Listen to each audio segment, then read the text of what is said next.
श्री जगन्नाथ भक्त समाज पुरी तरफरु अनुष्ठानर सभापति श्रीजुक्त शंकरषण मंगराज अध्यक्षतार हरचंडी साही स्थित सरस्वती शिशु विद्या मंदिर परिसर में एक स्वेच्छाकृत रक्तदान शिविर पुरी मुख्य चिकित्सालय रक्त भंडार अधिकारी सहायतार अनुष्ठित हो जाइछि। कार्यक्रम आरंभ में डॉक्टर प्रदीप चंद्र आचार्य वैदिक मंगलाचरण पाठ करथिले और अतिथि मानक द्वारा महाप्रभु को पुष्पमाल्य अर्पण करा जायथिला। मुख्य अतिथि भावे महिप्रकाश मठर महंत महाराज श्री शुभानंद पुरी जोगदे रक्तदान जीवनदान बोली कहवा सह युव समाज एही महत् कार्य पई आगे आसिबाकु आह्वान देइथिले।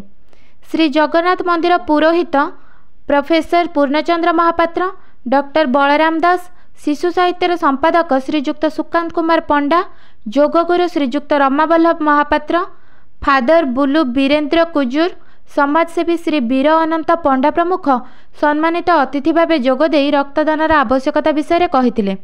एथिरे रक्तदाता भावे अनुष्ठानर सदस्य और समाजसेवी माने स्वेच्छारे रक्तदान करथिले।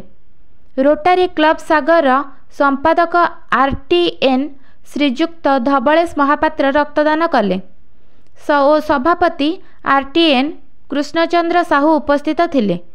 एही अवसर में अनुष्ठानर मार्गदर्शक श्री भरत कुमार नायक धर्मपत्नी श्रीमती भारती नायक प्रथम श्रद्धावार्षिक स्मृतिचारण करा जायथिला।